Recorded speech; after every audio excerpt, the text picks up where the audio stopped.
Hey, hi, Craig Van Hoy here with GoTrek, Northwest Mountain Guides. I'm here at the Feathered Friends store in Seattle, Washington. A great climbing store, has been around forever in Seattle, and they carry a lot of quality gear. So very fortunate to be able to use their store this morning to talk a little bit about equipment and how to pack a pack specifically, and just throw out some general information to you.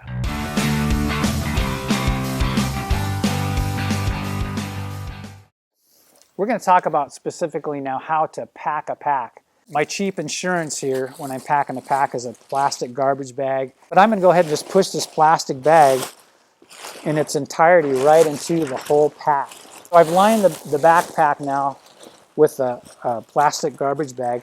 And the first thing that I'm going to put in this pack is actually the sleeping bag, because during the course of the day, I'm not going to need that sleeping bag. It's a useless item for me to have. I don't need access to that. Compression sacks are very, very useful. What I've done here is I've just taken my sleeping bag, stuffed it in here, and this has a lid that goes right on the top, like so. You got to get all the straps straight lined up, and then you just go around kerchink, kerchink, kerchink, just start tying these up, snugging them up. So compression sacks can be quite useful, especially if you're going with a smaller size pack with not as much cubic inches in it. Things like this are useful. And generally, what I've found now that I'm old is big packs are great, but you usually find something to stick in that space. So the person with the bigger pack usually ends up with the heaviest pack, carrying the most. If you have a smaller pack on a trip, you may have one of the lighter packs in the group. So it's like, dude, I don't have room for that. Sorry, you're going to have to carry it. After that, I'm going to probably go ahead and put some of the other clothing items that I'm not going to need. Maybe some extra long underwear that I have, like a long underwear bottoms. I could put those in my clothing bag here. Some other things I could put in this bag towards the bottom of my pack would be something like an extra pair of heavier mittens or something like that. Extra clothing I'm not going to need en route. Don't need the big balaclava. So put that in here.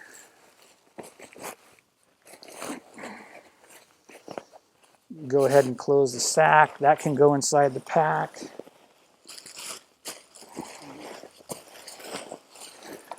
Sometimes I'll even take my knee or my foot if I'm really tight on room and like crank it way down to the bottom there.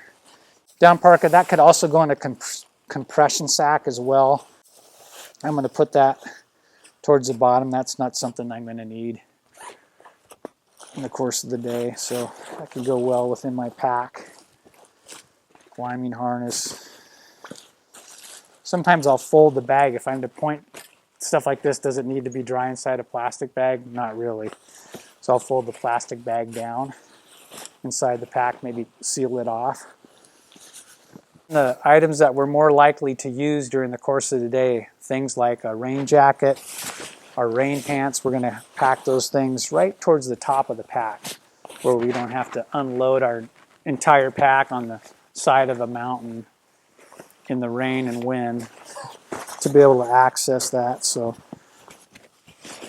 towards the top. Lunch food, once again, that needs to go towards the top of your pack. I'm going to carry one type of insulating layer as well for mountaineering. Probably not necessary if you're out trekking or hiking, but one warmer layer for sure towards the top of the pack. Light pair of gloves, good idea. Those could also go in the lid, for example, in the buff. Okay, so closing off the top of the pack, we'll just pull the drawstring here like so. Usually a couple of them, there's one there. And then if I have a climbing rope, what you can do is drape that over the top like so. These packs will often have a strap like this that goes over the entirety of the lid, the top of the pack, excuse me, and clips down to hold that in place. So that's what that strap's there for, just so you know. We'll throw the lid on, like so. Make sure everything is straight when it comes to your straps and tight. If you have a sleeping pad, that's something that could go, like a foam pad, could go on the side of the pack here. Clips are nice because you can enlarge it all the way out. So if I have a pad, that can just go right on the side here. And then you'll take the strap, like so, bring it right over the top and just clip it right in. Pull it tight. And then you have a secondary strap here. You can do the same thing. So that's how we'll mount the sleeping pad on the side of the pack. Ski poles we're going to be using as soon as we start walking. Great place for those is just to run them right alongside the pack and right into that pocket. And again, having a pocket in a pack is a very useful thing to have rather than just a strap coming across, because it's going to hold things in much more securely. Sunglasses are going to be on top, or goggles are going to be on top of the pack. Here's the sunglasses here. I'm on snow, obviously I'm going to be wearing these things. Sunglasses here. Other items that could go on that top lid. My sunscreen. Water bottles can go on a side pocket if you're just hiking. You can also fasten, let's see if I need to put a bottle on the outside here. To secure it, I can take one of these side straps, unclip it like so, run it through the ring of the water bottle. That way it's not going to fall out. Fine for hiking, fine for the lowlands, but once again, when you're at higher altitudes and in the cold, that's going to freeze, may fall out. So the best place for that water bottle is inside the pack, under the lid, close to the back of your back, maybe wrapped up in your down parka that you're carrying, or a warm clothing item so that water doesn't freeze. Water's like gold when you climb high in the mountains. So if you got to transport a pack in a duffel bag, the way that I do it is I pretty much leave most things right in the pack. Maybe I'll pull the pad off here.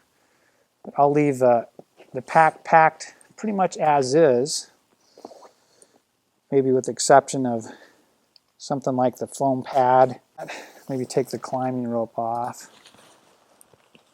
The pack's like this, it's trimmed down, and then I can actually slide that right into the duffel bag when I'm getting on an airlines, or maybe I have a smaller pack that I'm walking in on an approach to a climb, and my bigger pack goes on a mule or a yak or a porter or something like that.